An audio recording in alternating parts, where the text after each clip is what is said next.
말씀을 전하기에 앞서서 우리 서로 인사하는 시간을 잠시 가지겠습니다. 서로 이렇게 인사하겠습니다. 주님은 우리의 왕이십니다. 다시 한번 우리 가족들 또 자기 자신에게 이렇게 인사합니다. 주님은 우리의 왕이십니다. 예, 맞습니다. 주님께서 우리에게 친히 찾아오사 우리의 왕이 되어주셨습니다. 코로나19로 인해서 일상생활과 신앙생활이 여러모로 힘들어진 것이 사실입니다.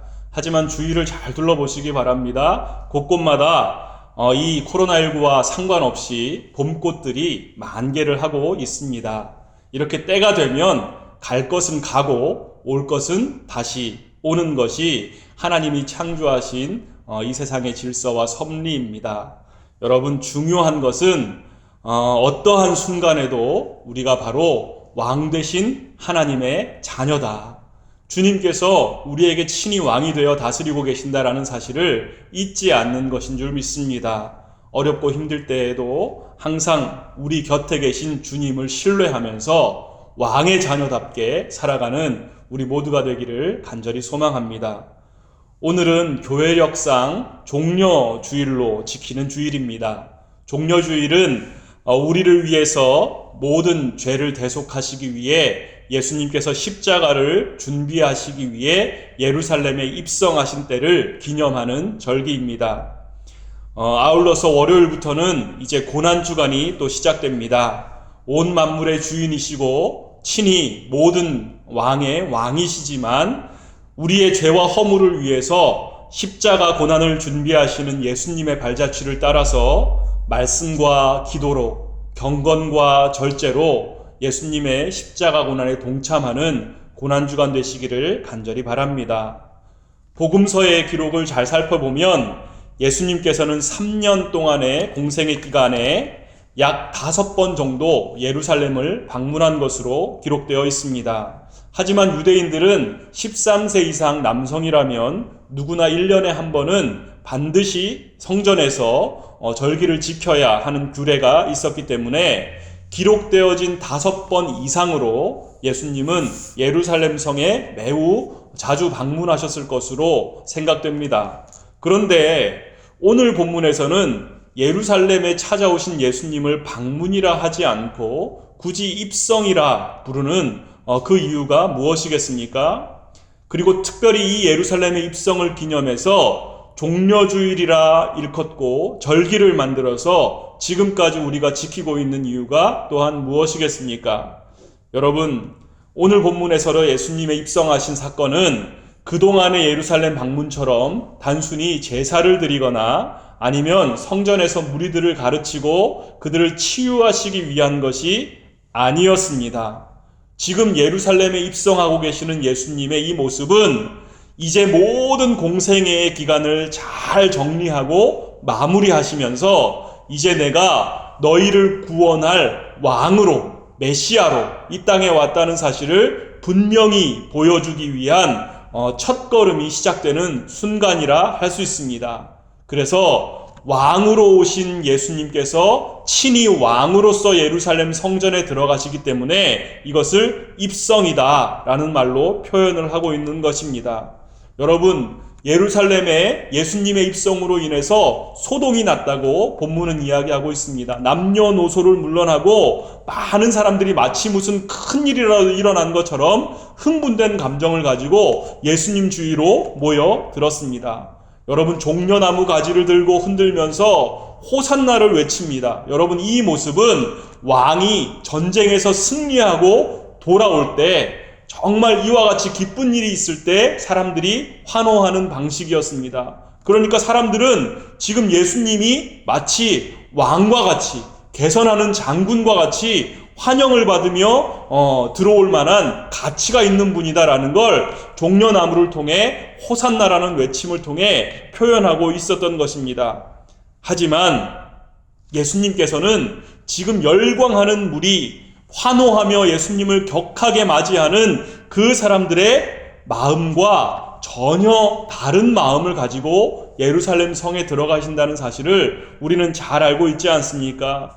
그렇다면 예수님께서 가지신 마음은 무엇이겠습니까? 지금 환호하며 종려나무를 흔들고 자기의 옷을 바닥에 깔고 또 예루살렘 호산나 호산나 외치는 이 예루살렘 사람들의 그 마음과 예수님의 마음은 어떻게 다른 것이겠습니까?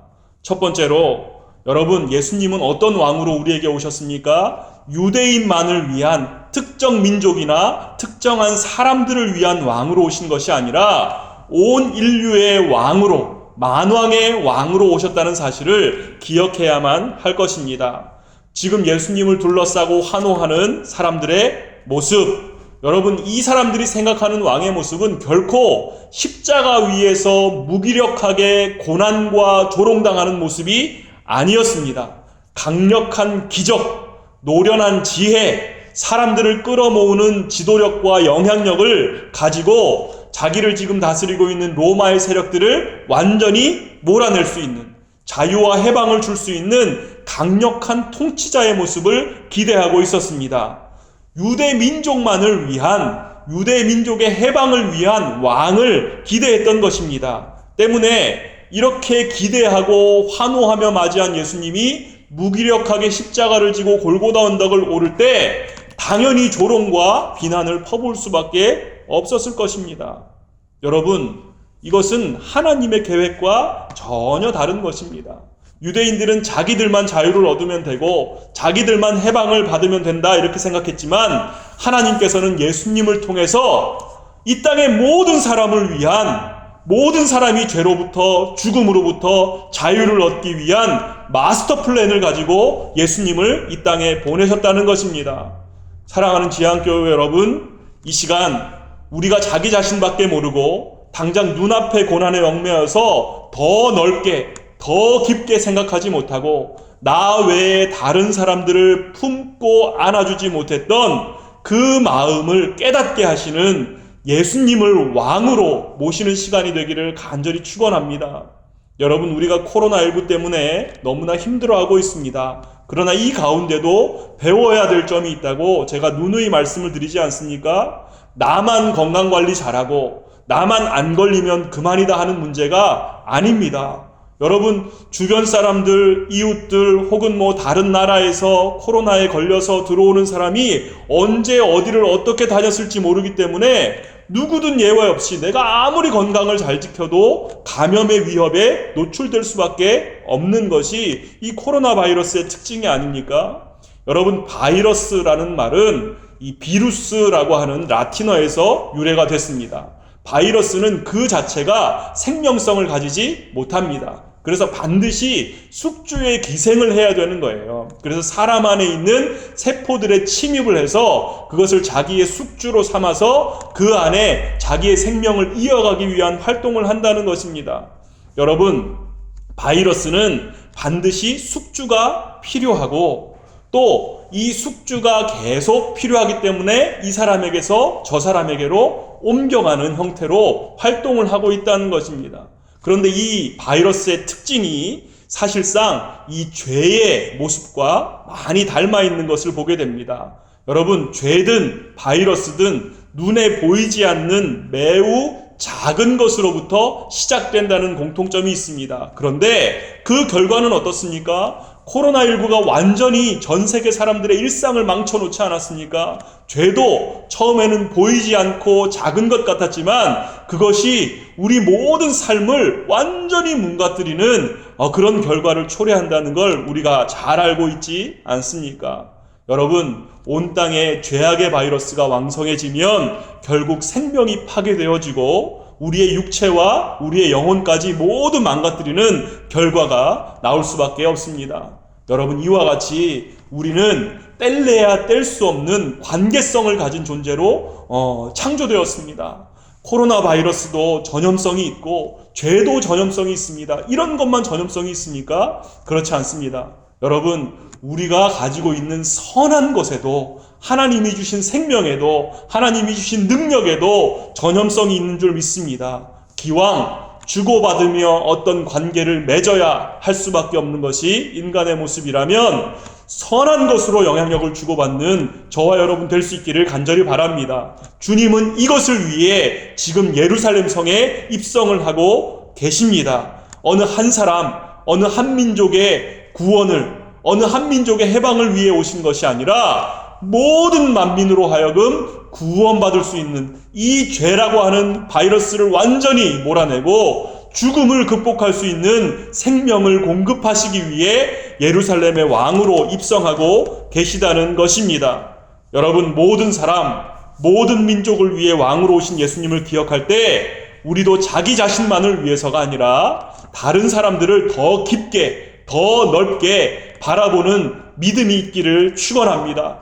그들을 위해 기도해주고 도울 수 있는 사랑의 마음이 있기를 바랍니다. 이 종료주의를 지나면서 내일부터 맞이하는 고난주간을 보내면서 나 자신만이 아니라 이웃을 품고 이 나라와 열방을 품고 또 코로나로 인해 고통당하는 사람들과 또 우리 지향교회를 품고 여러분 서로에게 생명을 나누어주고 사랑을 나누어주는 복된 관계로 나아갈 수 있기를 간절히 축원합니다. 주님께서는 이것을 위해 예루살렘에, 아니 지금 이 자리에 우리 가운데 왕으로 찾아오신 것입니다.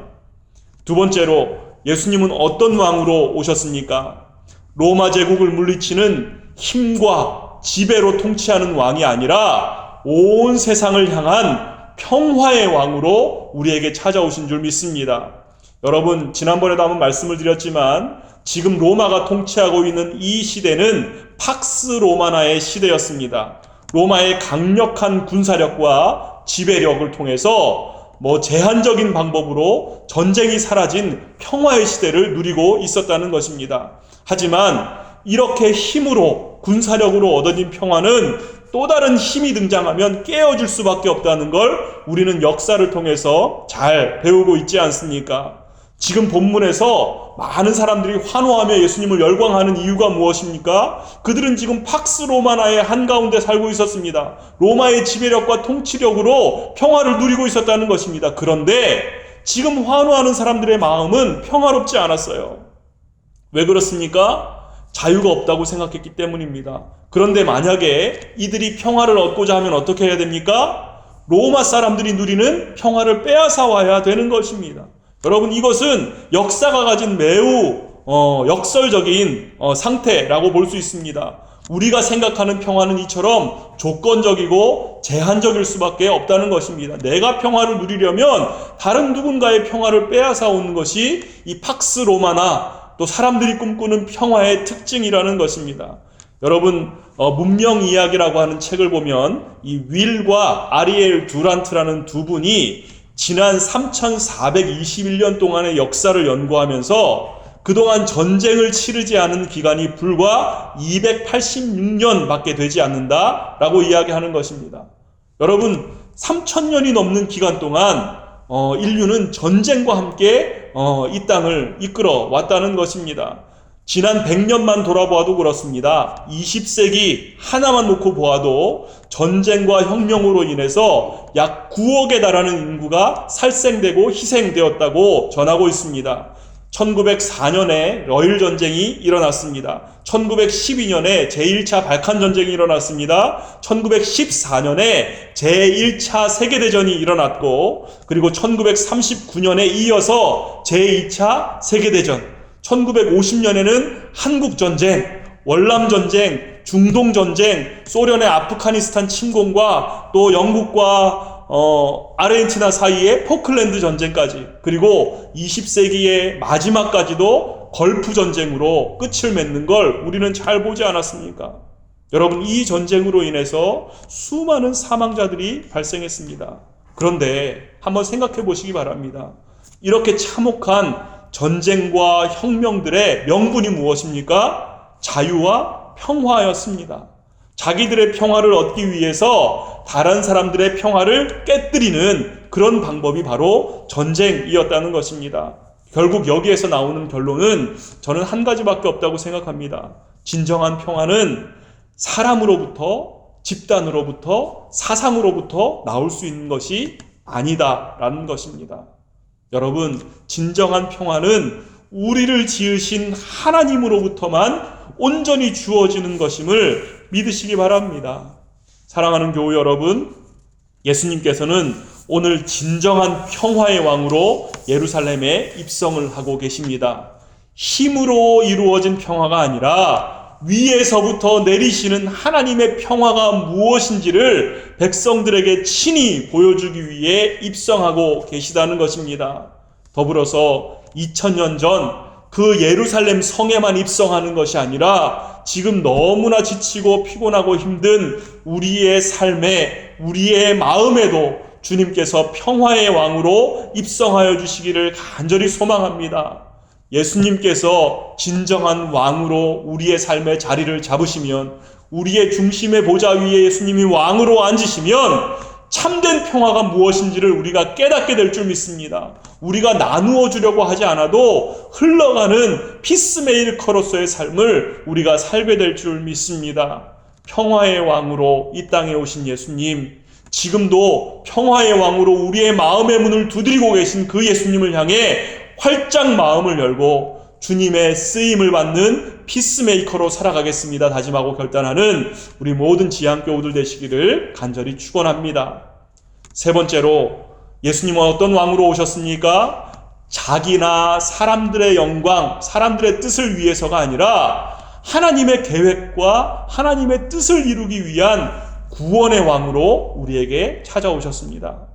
여러분, 오늘 본문에 보면 예수님께서는 예루살렘 입성을 준비하면서 나귀 새끼 한 마리를 준비하라 말씀을 하십니다. 왜 그렇게 하셨습니까? 스가랴서 9장 9절에서 말씀하신 성경의 예언을 이루기 위해서 그렇게 하셨습니다. 오늘 본문 4절과 5절 말씀을 우리 같이 한번 읽어보겠습니다. 본문 4절과 5절 말씀입니다.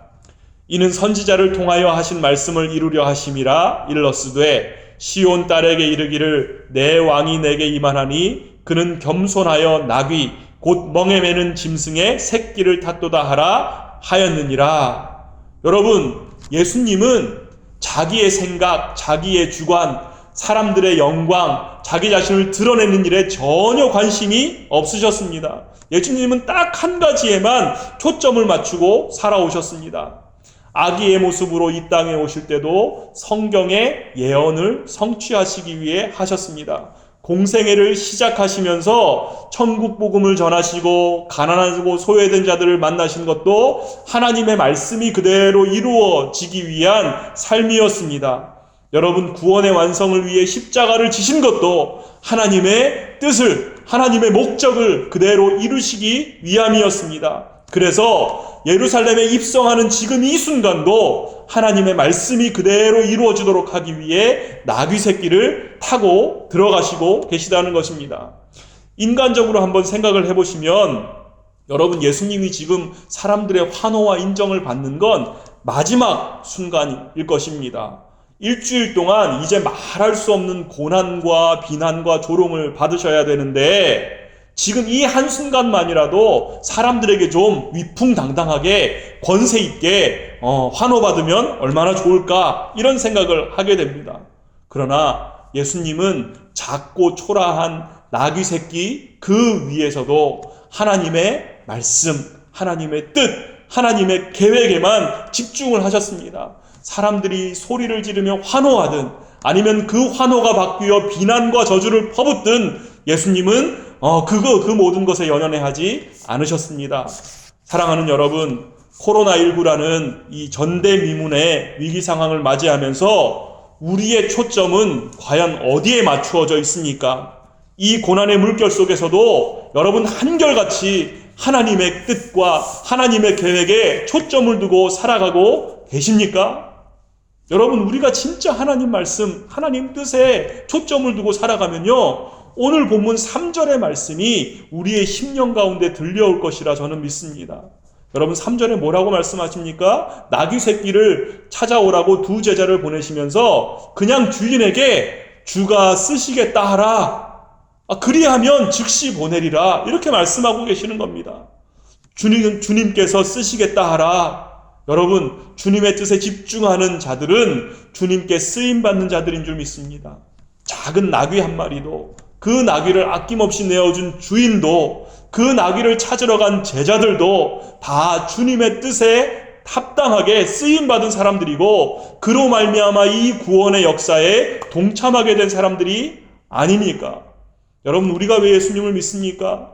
우리가 왜 예수님을 향해서 기도합니까? 왜 사람들의 비웃음과 조롱까지 견디면서 전도를 해야 되는 것입니까? 왜 더 겸손해야 되고 왜 더 사람들을 섬겨야 합니까? 그것이 예수님을 보내신 하나님의 목적이기 때문입니다. 하나님의 계획이기 때문입니다. 이 예루살렘 성에 입성하는 순간까지도 오직 하나님의 말씀과 하나님의 계획과 하나님의 뜻만 생각하시는 이 예수님의 모습이 우리가 닮아가야 할 바로 그 모습이지 않느냐는 것입니다.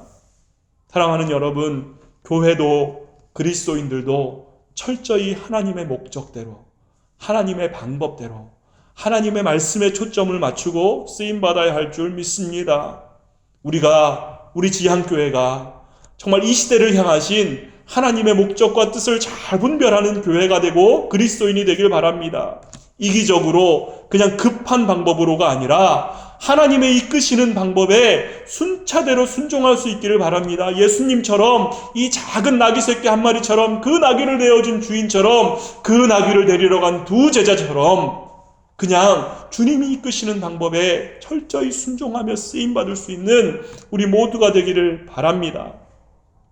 주님께서 쓰시겠다 하실 때 그 뜻대로 잘 쓰임받을 수 있도록 준비하시기 바랍니다. 언제든 주님이 손 내미시면 그 손 붙잡고 동행할 수 있도록 이 코로나19라고 하는 거대한 고난의 물결 속에서도 여전히 하나님의 뜻이 생생하게 살아있음을 믿으며 그 뜻에 우리의 모든 것을 맡기고 나아가는 우리 모든 교우들 되시기를 간절히 축원합니다.